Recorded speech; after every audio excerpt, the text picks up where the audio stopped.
Good afternoon and welcome to Hall of Flowers Day 2, our branding and speaker panel series. It is my honor and pleasure to have two musicians with us today that have impacted both culture, society, music, mainstream film, and now, in a real major way, the cannabis industry. So please join me in welcoming to the stage Redman and Rome Ramirez.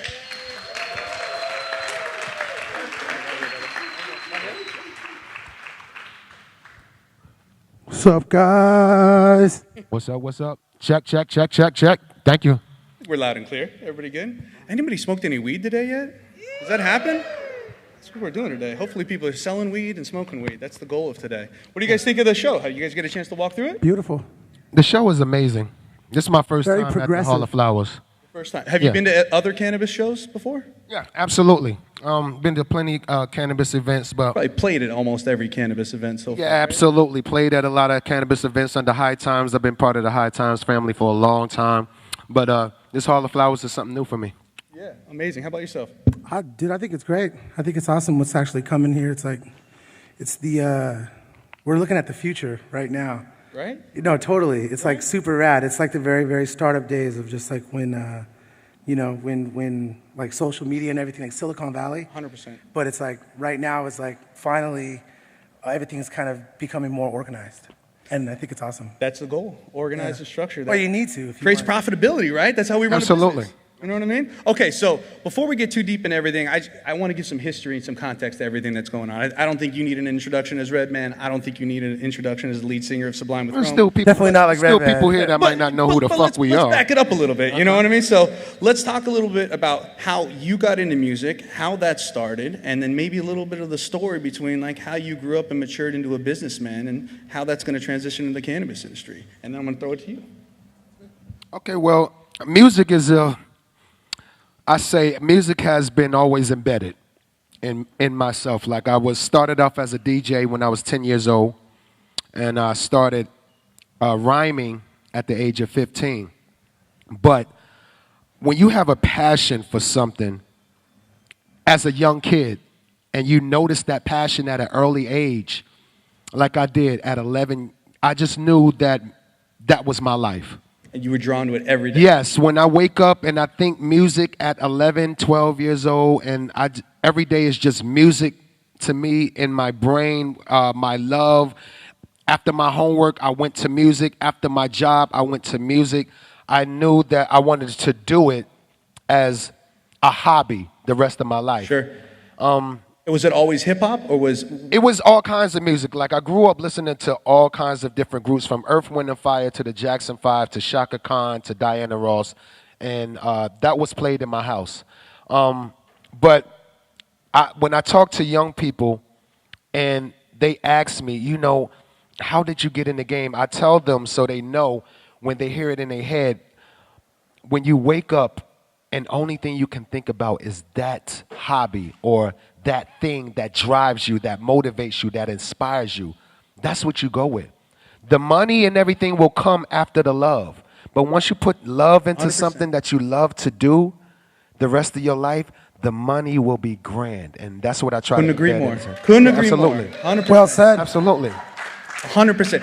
You know, and that's a big motivator for us in developing this show is the passion and the inspiration that every one of these brands has given to us, Right. and in allowing us to create this platform, because without all of you, this show ain't shit. Right? Right. This show is built on all the hard work and all of the dedication and all of the passion from the brands. And I'll be honest, when I'm a race car running in a race and I look out my window and I see other fucking race cars running too, I'm like, dude, we're rolling hard. We're going together. And that passion gets me excited about doing what I'm doing. That's right. You know? So we all feed off each other. Yes, that's what it's about. Okay, Rome. So I know almost everybody knows that you've done music and you took over the legacy of Sublime and have done an unbelievable job about building that up into a fucking titan that it is, right? Tell us how you actually got into music and how you slid into that role. Well, I'm from the Bay Area, first and foremost, so it's nice to come back. I was born and raised in Hayward and San Leandro. Yeah, you already know. So it's nice to be home for a little bit, so thank you guys for coming and listening to us and bringing me here. But first and foremost, like music was the only vessel that I had like control over when I was little. Like I, had like a pretty rough upbringing. So when shit got rocky, I always had my music. Music was always that driving factor. And as I grew older, I wanted to learn how to create that instead of just listening to it, but learn how to create music. And swear to God, no bullshit, man. I was my favorite band in the entire world is Sublime. And like, everything that Red was just saying about putting the love into the things that you're passionate about could not be any more true. They don't teach you that shit in school, so we kind of had to figure that out on our own.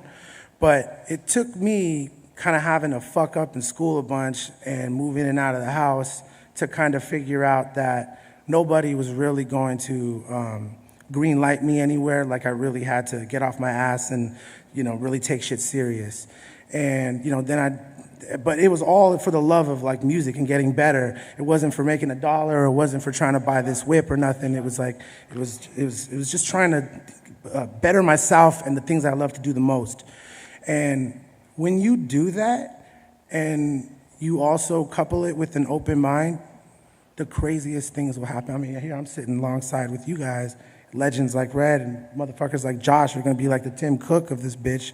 Like, it's a crazy time to really be alive right now.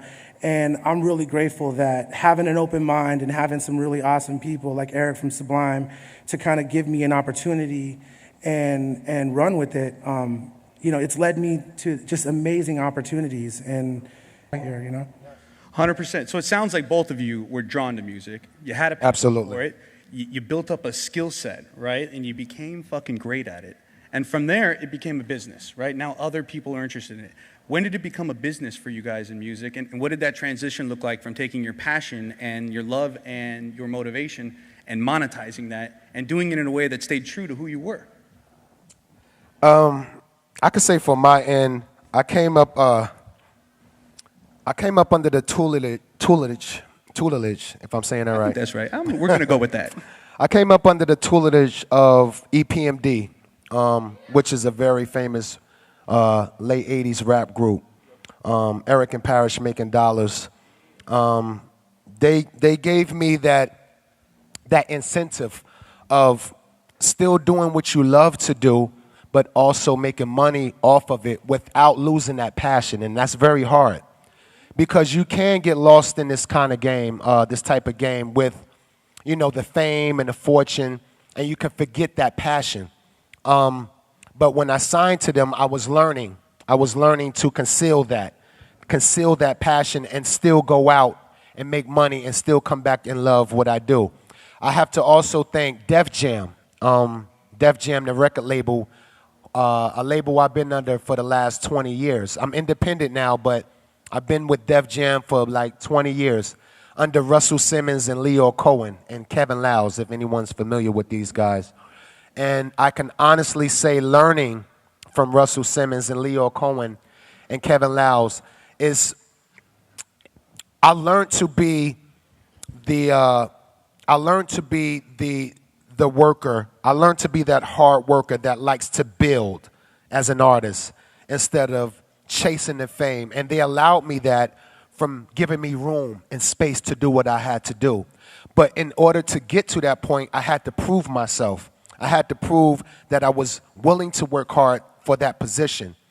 And once I worked hard to get to a position of trust, of a label trusting me to put out music and letting the world hear it. Because when you're under a label, they want to monetize you. They want to monetize your work. They want to tell you specifically, well, we don't like that song. Maybe you should put out this record, or maybe you should work with this producer and get more of a poppy kind of sound or feel so we can sell units. It took a lot of work for me to get to a point where I can say, you know what, to tell a big label like Def Jam, listen, this is what the Redman brand is about. Trust me and put the record out.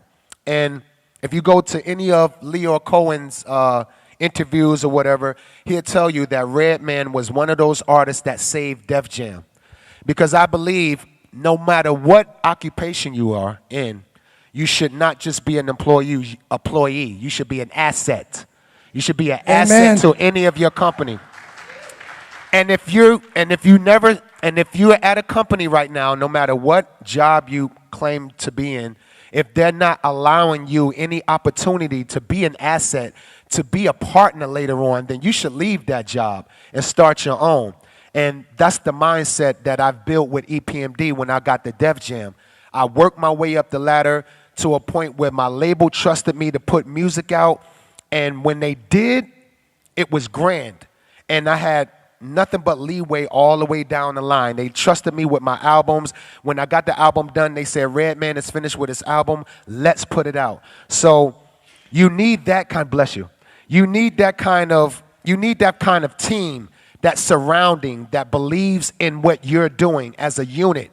And once you get that, then your mindset of being an artist and still loving what you do without the fame and fortune going to your head, you'll still be free of doing your hobby. And I'm seeing a lot of that here. Yes. And I'm seeing that is a winning recipe, is the guys who've been in this for a while, who have the passion, who have the motivation, who have the experience, are partnering with people that are the business end. Exactly. That can help facilitate their growth into kind of the next part of this industry. It's been, I think, a difficult thing for a lot of the guys in this industry to qualify a partner and see who's right, and not everybody's found their Lee or Cohen. Right. But I think that is going to be the winning ingredient that gets us to the next level. Any business is built on great relations and great communication. I don't give a fuck what business you are in. You are in the business of meeting people and making good relations and having great communicative skills with people. That's what drives a business. 100%. And two things that you said that I want to focus on real quick is a big conversation at this show has been brand, right? Brand. It's said every fucking 2 minutes. And I think it's extremely important. But what I think is more important is trust, right? And you're talking about the trust with the label. Simultaneously, you're building trust with the consumer. Yes. And the label cannot support you until the consumers trust you. And you're talking about, you said it specifically, the Redman brand, the Rome brand, the Sublime with Rome brand, whatever it is, there is a brand and it's an image that is you. And it has value. And it's something that you've protected and you've known the best way to do it. And the only way to do it is through trust with the consumer. Yes. And these fucking people are smart. They will not trust bullshit. That's right. So it's literally your guys as the shepherds of the brand in order to make sure that everything is course corrected and that the people trust that you're authentic. Because unauthentic shit doesn't work, does it? Not worth it. Yeah, it's true. Like if you use the 10,000 hours principle, right? 10,000 hours to become like a professional at something, then I would think that as consumers, and you're a fucking Kobe Bryant at whatever it is that someone's selling, right?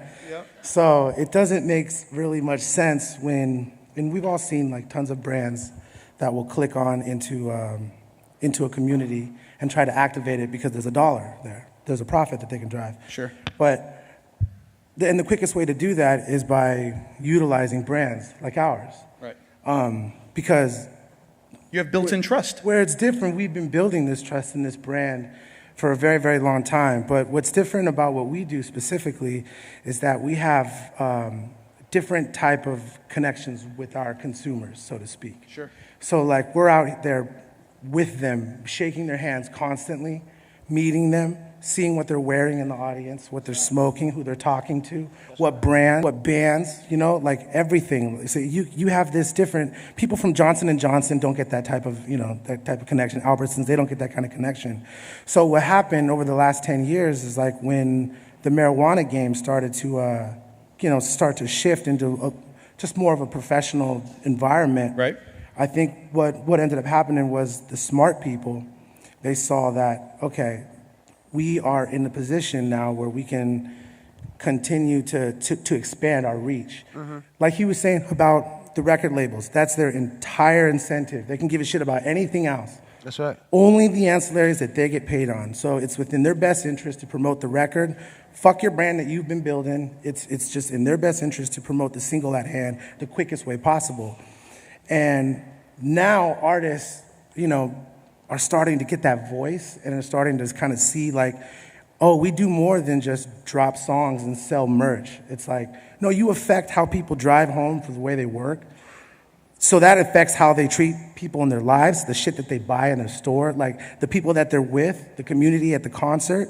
So that's the people they go home and hang out with. I mean, it's such a deeper thing, and I think that we have just different analytics that these Fortune 500 companies really like have been kind of diving into, but now cannabis is kind of seeing that opportunity, and for a while, there were like a lot of brands spending a lot of careless money, like just doing things, throwing spaghetti at the wall. Bags of cash and high fives. Bags of cash, bro. It's insane. Like I remember seeing some of that stuff, and now I just, it's so rad to see places like Hall of Flowers kind of, give home to more people who aren't like that and who are a little bit more entrepreneurial focused, and want to kind of make a bigger change in the community for good. Places like this kind of help facilitate that. And artists, like us who are, who are vocal and use our platform to share these stories, like I think, like now is a really great time for that to thrive.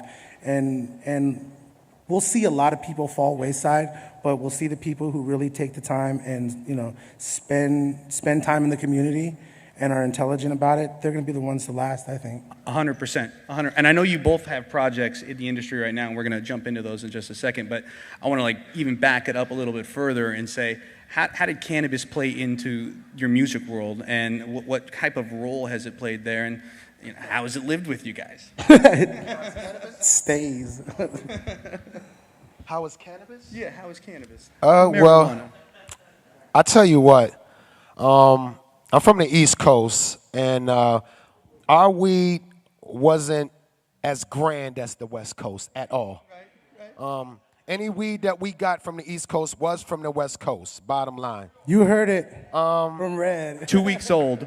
Truth be told, straight like that. I started smoking weed at 11 years old, 12 years old. When I implemented weed in my music, it's more of a lifestyle.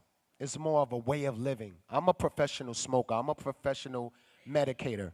And anyone that's a professional medicator know it's more than just about getting high and being recreational with it. It's a way of living. We carry a certain decor with ourselves if you're a professional smoker. And I can honestly say the first High Times magazine I seen with Cypress Hill on it, they were the first rap group ever on the High Times magazine. And I seen them on there representing some green that I have never seen in my life. Like, because mostly our weed on the East Coast was either chocolate or sort of brownish. And we maybe had skunk here and there. But when I seen Cypress Hill on that first cover of High Times with that green-ass bud, it lit off a light bulb over my head like, there's something going on the West Coast I don't know about. And I need to be a part of it. But guys like me, Be Real, Snoop, Method Man, we're considered the forefathers of this marijuana game far as music, because we've been promoting it since 1991 and didn't know it will expand to this type of platform. But it's promoting it as a lifestyle, not a product. Exactly, and we promoted it as a lifestyle, because we are professional smokers. But then again, it's up to us to let the audience know we did this because we believe in this product. We believe in this plan. And along with that comes its pros and its cons. For example, we missed a lot of great endorsements. We missed a lot of companies that want to fuck with us, as far as Coca-Cola or anyone of that type of platform wanting to fuck with an artist like us because of what we were smoking. And we turned it down. They didn't allow it, but we wasn't mad. We stuck to our guns. We never said, okay, we're going to stop smoking just for your shoe, or we're not going to promote. Want that Disney money or something? Yeah, we're not going to stop doing what we do just for that money. We missed a lot of endorsements because of what we promoted just for our fans, just for our music. So when something like a question is, how marijuana affects what we're doing in music, it's just a way of life. It's a way of life for us, and we will never change that for the world. And did we have the kind of did we think it'd blow up to this platform? No, we never did. Sure. But we knew what we was promoting was positive since 1991, and we stuck with our guns, and we're still here. We're still here, and that's why we're considered like the Mount Cushmore. They call us the Mount Cushmore. Redman, Method Man, Snoop Dogg, and Be Real. We are considered the Mount Cushmore of music and marijuana. So I can honestly say that I'm glad that I stuck to my guns. I never sold out for any company, any endorsements, or anything. And even still to this day, I still get offended when people say marijuana is a drug. We're fighting so long to get it off a Schedule I drug process. We're fighting for that. I get offended when people say marijuana, this is a drug, or I'm selling drugs. Sure. I still get offended, so I take that to heart. 100%, 100%. And we had some people on the panel earlier today that are under the firm belief that this will be the year that federal legalization happens and that Trump is going to help level the scale. So we may not be arguing that point too far along. We need to get out and vote. Everyone needs to get out and vote. Exactly. Absolutely. Exactly. Absolutely. So clearly you both have the entrepreneurial spirit to become successful in music, to have successes, to have highs, to have lows, because they're not always hits, right? And that's one of the things that I think a lot of these companies are afraid of in this industry, is taking risks and putting themselves out there in a way they've never done before. And what's going to happen if the industry rejects this product or this brand or this thing? What can you guys talk about? How do you handle when it's not a hit? Calculated risk, I think, is the best way to look at it. And the best way to do that is, like, for me and from like everything that we've kind of experienced, you know, because we've done with shit with like Honey Supply and Sticky Vape and Dixie Elixir and stuff like that. It's like, it's been more like you have to do more research. It can't just be about like a marketing dollar. Like, it really can't just be like, oh, we'll fucking wrap your tour bus or give you $20,000 for this or that. It's like, you have to really do your homework, look at who it is that you're going into bed with, you know, and you have to make sure that their core value is aligned with yours as a band, brand, whatever you want to call it. But it's super important, you know. I think that you know, if you go into something and you're just going off it for like the namesake factor, I'm going into business with this person, and that's your sole purpose, you're going to probably be really let down, because what's happening is you're not building within the community. That's the best way I can like really say do it. Like slapping your name or your face on it won't do shit. Not going to get it done. Right? Like okay, no, it will. It will sell one fucking time. You will sell one time, and then what will happen is they will go home and tell people how terrible this shit is, and you should never use it again. And 5 times as many people will be like, fuck that, you know? 100%. So it's like, why bother doing that? Like, do it the right way. And like, for me, like, so something that you can use practical, doing things that initiate community involvement is the best way. 100%. Absolutely. It's like, put your money where your mouth is, provide some value for the community that you care so much about, and create your content around that. Yeah. And then watch people line up to support you. Yeah, I mean, this is a community, I still think, very much, not an industry. You will see owners carrying ice and moving their fucking boxes from their car to the things, and their companies are doing $100 million. And the reason that they're doing it is because we're all building together, and there's a certain amount of pride that goes along with doing that. And I think it's true. People know when you're faking it if it's not true, right? And at the end of the day, I don't know if they really want Redman's face on their shoes. I think they want the shoes that Redman wears and is happy about and is part of his lifestyle, right? And I think that's where a lot of people have missed the target here in the industry. That's a really, really good point. You'd rather have Redman's approval of something. Yes. Knowing. I want to live the life you guys are living, right? And that's the goal. I don't want to live the life that you're telling me we should live. I want to live this one. But we live in the fucking Instagram. Yeah, we do. age. Hey, I tell you what, man. If anyone, I can, just on that note, it's very important. You're right to research who you're dealing with. No one in this room or in this whole platform have ever seen a Redman or Method Man vape pen, Redman and Method Man strain, or anything, because Red and Meth we don't want to endorse. We wasn't into it. I turned down millions of dollars of endorsing a product. Millions of just, hey, Redman, we want to put your name on our product. No, I wasn't with endorsing because, like Rome said, you know, they wasn't doing enough research. They didn't understand the artists. It wasn't communicative. They was looking for a quick sell, get in and get out. And what happens at the end of that realm? You end up with nothing, and you don't know what they're putting in that product to represent you.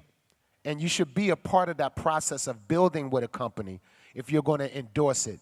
But then again, why endorse? Why not own your own shit? And I can honestly say this event, Hall of Flowers, is the first time I'm introducing a line ever in this marijuana game right here at this spot with you guys. Congratulations. Absolutely. Man. Yeah. Tell us a little bit about it. Okay, it's called Jane Train. Jane Train under High Hopes and distributed by Blue Distro. Yeah, absolutely. With my boy Chang here. Now, Chang, a little bit about Chang is, you know, why I got in business with him. He is the co-founder, and he is the guy that runs the Rock the Bells concerts, if anybody ever heard of that.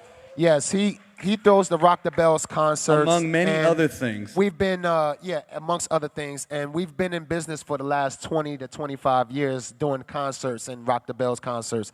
And teaming up with him, he has a vision, and I have a vision. I believe if you're, like I said earlier, you don't want to just be an employee of the game. You want to be an asset. You want to have your own cornerstone. You want to bring something to the game that you see is not happening. And you know, my line is called Jane Train. I'm into helping people. I'm into helping people with stomach disorders, sleeping disorders, HIV. I'm in that line of helping because as far as money, I don't need it. I've made money in music, so my compassion of helping people through this game of marijuana is very, yes, thank you. I'm just very passionate about helping people. And the High Hopes brand believes in my brand, Jane Train. Blue Distro, thank you for believing. We just want to bring something new to this game that we see, and it's all about communication with us. We actually want to throw events that we can invite everyone to come through and just have a good time. For example, like back in the day, in the 90s, in the early 90s, MTV used to do something they called Rock and Jock. And Rock and Jock was something that they brought all artists from all over and of different kinds of genres too, whether it was Jodeci, Dr. Dre, whether it was the Wu-Tang, whether it was Mary J. Blige. We all met under one building for one cause. And that's something we want to kind of bring to this game as well. Besides just walking around for consumers and buying products, we want to invite the people to come out to have a good time and maybe have a basketball game or have a pool table tournament or have, you know, games that we can just enjoy for one day support and go the community. back and support the community of this marijuana game. So Jane Train is the brand that I'm working on. If you guys get familiar with it, because we plan on being here for a minute, but we want to bring something new that's not being seen, and it's all about communication. Amazing, man. Well, congratulations. We're so happy to have you. And I just want to note, you mentioned Chang. Chang is a boss, ladies and gentlemen. He's been doing music and events for years and years. Among what he was doing here, he was also doing the Cypress Hill Smokeout, and in a lot of ways helped bring public consumption to the forefront of California and the world. And Hall of Flowers would not be here today without this man and someone. Absolutely. So thank you. Big shout out to Chang. It's a privilege to work with this guy. He's very knowledgeable. I feel very comfortable of what we're doing, and you should work with people who you feel comfortable about and that you're very communicative with. And our team right here in the front row, we definitely have a lot of communication and know what we want to do. Got your That's squad. a perfect example. You brought him out in force. I like the squad. Perfect example. Absolutely. So Rome, I know that you've been in the industry for a little while and have worked with a handful of companies. You mentioned a few like Dixie and Sticky Vapes, and most recently it was Wonder Brett, who I think has some of the best flavors in the show as well. What do you guys got going on for the future, and what are you hoping to accomplish in the cannabis industry moving forward? Well, like Red was saying, so we've never actually officially created our own product. Yeah. So this would be everything up to this point was strictly licensing deals, which, you know, am a big fan of licensing. I think licensing is a very smart way to be able to do business with the company without having to, fully jump in, so to speak. Sure. And as long as, the marketing and the reach is there, it's worth it.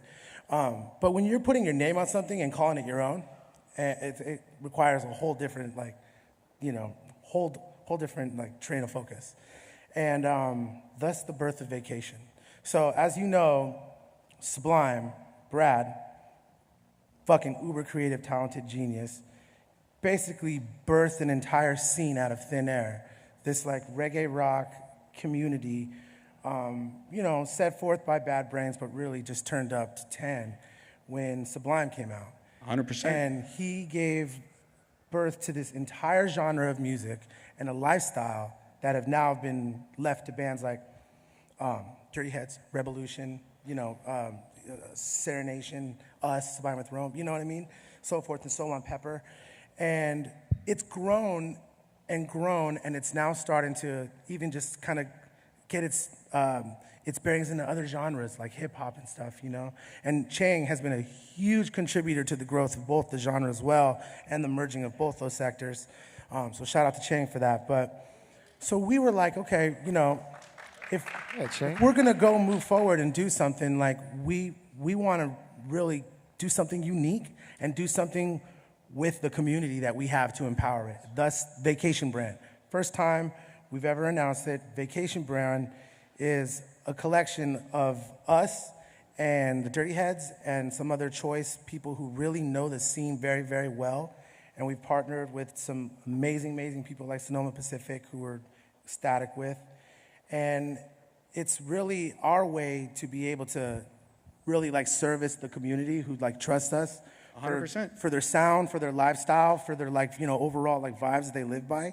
It's you might as well be smoking on the same weed and consuming the same medicine that all of your favorite bands are rocking as well. For sure, for sure. One thing I noticed about Vacation that I really liked was, and I think parallels the music world, is that you guys create music for social consumption. For people to enjoy both personally and as a group. Yeah, and that's how we have everything is made for social. Yeah, and because everything's kind of for personal medication now. You got an eighth, you have a gram, you have a vape pen. We're like, okay, well, you come to the concert with a group of friends. You should fucking buy your product like that, same way. So we have everything just kind of marketed and set up for just mass, sharing it, man, social events. Right. Larger quantities, bigger joints, party packs a week. Joints, just different size packs, and everything's price pointed to where, don't you want to show up to a party with the ounce? You should, and it should be broken up and done to where it's successful. I think it's kind of an interesting thing that our industry as a whole, almost all the products that are manufactured and made are made for almost individual consumption. Right? They're packaged and sold in a way where it's for you or it's for you or it's for you. And if you're going to buy more for friends, you'll buy more of those units. But there's not a lot now that says, hey, I need a 30-pack for the party. And then honestly, dude, so kind of going back to what I was saying earlier, it's we are in this extraordinary position to be able to see our fans and how they use shit. And we're we were just staring at it what the hell? We need to be able to create products for people to, with the mindset of going to a show and spreading it around, or going to a college party and just popping it open, and they're rolled and wrapped, ready for everyone to go. Supporting the good. It's you should be able to buy a joint that's already rolled with a half ounce in it. Yeah, absolutely. Why not? Yeah. It's 2019, man. Why wouldn't you? Yeah. Why wouldn't you? It sounds silly that you couldn't, right? Yeah, that's right. Listen to some reggae. Guys, this has been super awesome. As a fan of both of you, I really appreciate the opportunity to kind of chat alongside this and have some questions. I would love to open it up here to some Q&A. If anybody has any questions that they'd like to ask these guys. Q&As. Now would be the time to do it. Here, Q&As. I'm going to do a little walk and talk here. Get out into the crowd. No, I'm good. What's up with How High 2? How High 2. Thank you for help making it a classic, the first one. Anyone out there that's singing How High 1. Classic. Thank you, Rome. Thank you. How High 2 was out of our hands. It was a universal project. We heard about it last. You guys might have heard about it first before Red and Meth did. We woke up one morning and We seen a post on through the social media that How High 2 will be done with another cast. Yes, absolutely. So yeah, I know. But you know what? My thing is when one door closes, another one open, and maybe it wasn't good for us to do How High 2 because at the end of the day, Red and Meth believed if it wasn't going to be as funny as the first one, we wasn't going to taint the first one and try to do a second one that wasn't funny. So we rather leave that first one as a classic. We heard about it last, about the How High 2. They offered us to be in it. We turned it down because I guess it wasn't our kind of feel. It wasn't our, we felt a little disrespected that we had to know about it last at the end of the day off something that we built. But, we turned it down. And it wasn't our playing field. We are going to work on a new movie that will still be marijuana related. But far as How High 2, I want to congratulate Lil Yachty and Young DC Fly for being a part of it because I'm about helping the youth, seeing the youth grow as I did. Maybe that movie can help feed their family as it did for me, How High 1. I actually seen the movie as well on 420 on MTV. Did you see it? Yeah. Yeah, exactly. See the promotion on it. I seen the movie and it wasn't bad. It just had a lot of fucking commercials in it that I didn't, I wasn't with. It kind of turned me off seeing a lot of commercials on a big promotion on How High 2, the movie. But at the end of the day, it wasn't a bad movie like everyone would feel it is. It wasn't as great as How High 1. Nothing in this great as How High 1. But you know what? Shout out to Young Yachty, Lil Yachty, and Young DC Fly for doing the movie and continuing the process at the end of the day. Next question out here, guys. Okay, I actually have a question from you guys from the stands. I know I'm fucking moving around here. Yes. So in every relationship, somebody's got the blunt and somebody's got the weed. Which one are you guys? I got both. That's my man right there. I'm just knocking on the window like, bro, let me hit that. Like, let me get one. Yeah, like I stopped sharing blunts like maybe 5-7 years ago. I stopped sharing blunts. If someone asks to hit my shit, I just give them some weed to roll. It's yours, dog. Yeah, because I don't trust a lot of lips out here where they been. What's up, guys? How you doing? Shit got some What's up, shit man? on his lips. What's going on? Nice to meet you guys. What's up, hey, boss? So I'm sure you guys probably get a lot of the same question asked. Like, what's something that you wish you had like more of an opportunity to talk about, or something that like you wish that more people asked you about in the industry? As far as in this industry or the music industry? Yeah, like for cannabis.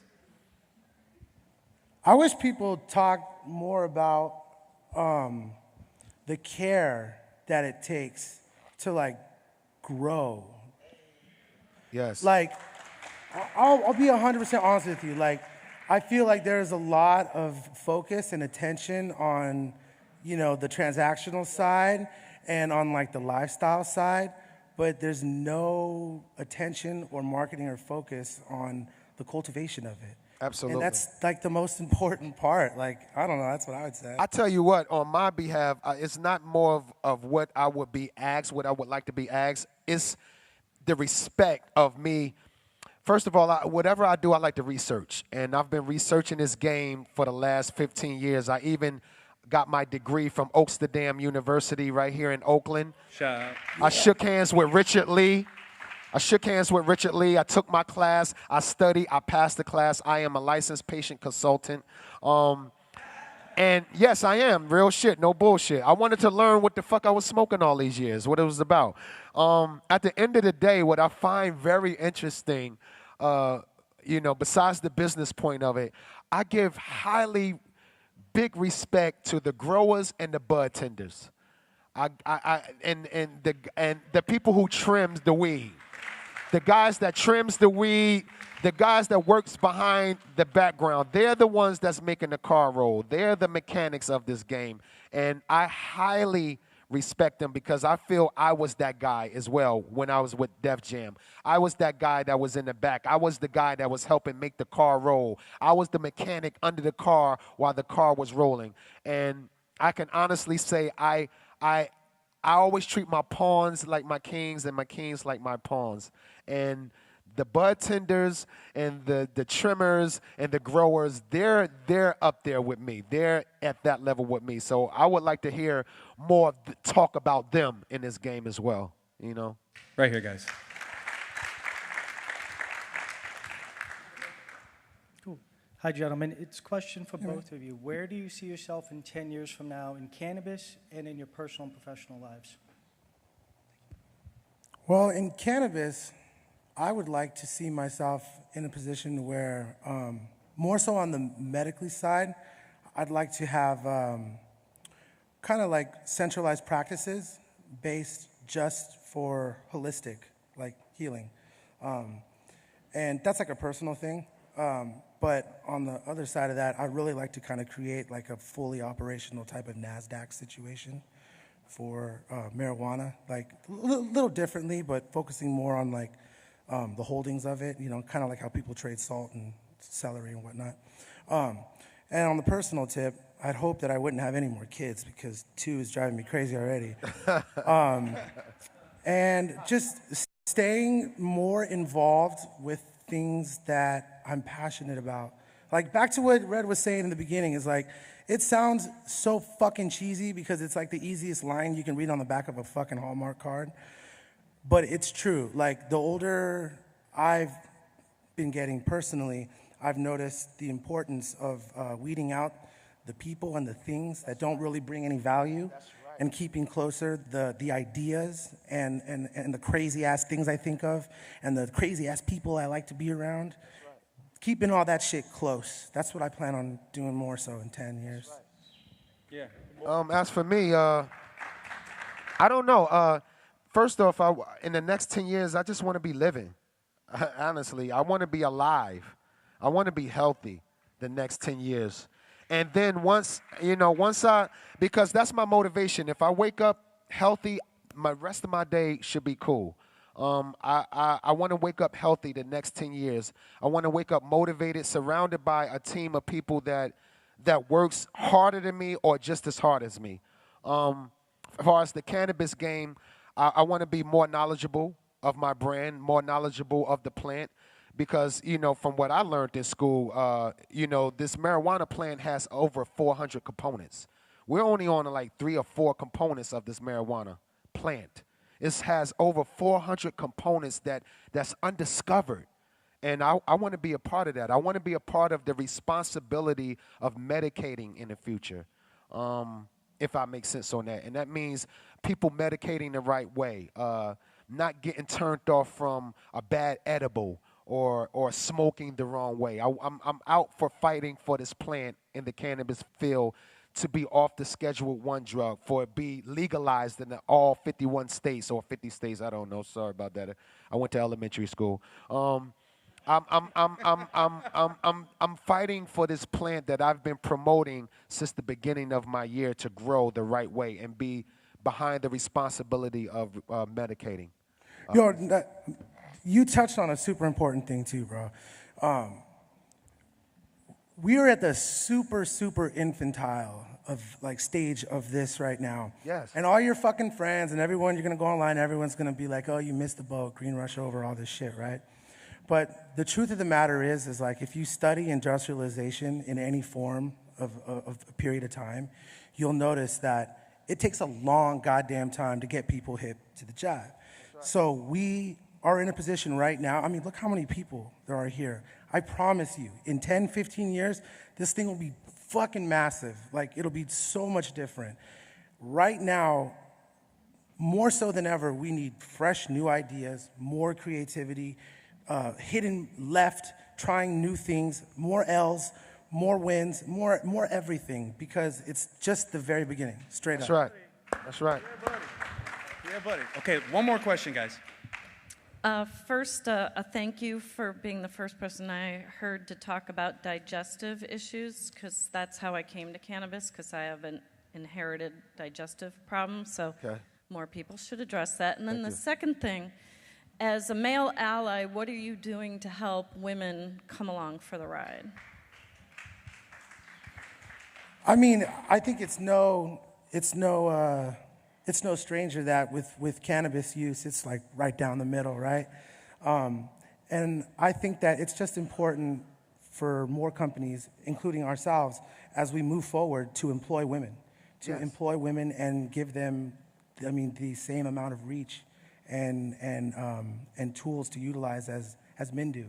I mean, you know, it's a little bit different because I already feel like in our realm, at least within our companies and the companies that we associate ourselves with, they're predominantly, you know, ran by both men and women, you know, so it's kind of even. But as cannabis evolves and starts to get into more traditional business types, like, you know, trading and investment and things like that, there's no stranger that that is a predominantly male-driven world. And I mean, honestly, I've sat down with some badass women in the cannabis game, and it's just a matter of time before their ideas are as vocalized as, you know, the 300,000 other like really loud males and their products, because the good shit sticks, you know, and I think just as long as we continue to have open mind to be able to let women be able to run this thing just as much as a man can, Absolutely, or you know, would or whatever, that's the goal. As long as it keeps, you know, moving progressive like that. I'm big on equality. I'm very big on equality. However, my brand can help a woman in any specific case, whether it be the business side or helping them internally or externally. I'm all for it. I'm all open for suggestions, ideas. There's not a man, there's not it's not, I don't look at it as just a man-ran kind of business, a male-ran kind of business. I'm open for all suggestions with women, all suggestions. I want it to be equality. I'm big on equality. Even if you have some ideas you want to shoot me after this conference, I'm all ears for you. I'm all ears. Yeah, baby. All ears. Well, thank you guys so much. This is going to wrap up our panel today. Thank you, guys. You guys join me in a big round of applause while we join a little R&R. Thank you. I'd like to shout out our team. Thank you, Rome. Thank you, Brad. Rome, for that. Thanks to High Hopes, Blue Distro, the Cure Company for helping my dream come true. Thank you. Thanks for being here, guys. Thank you, guys. Appreciate you. Shout, ha ha ha, hey ha, let's shout it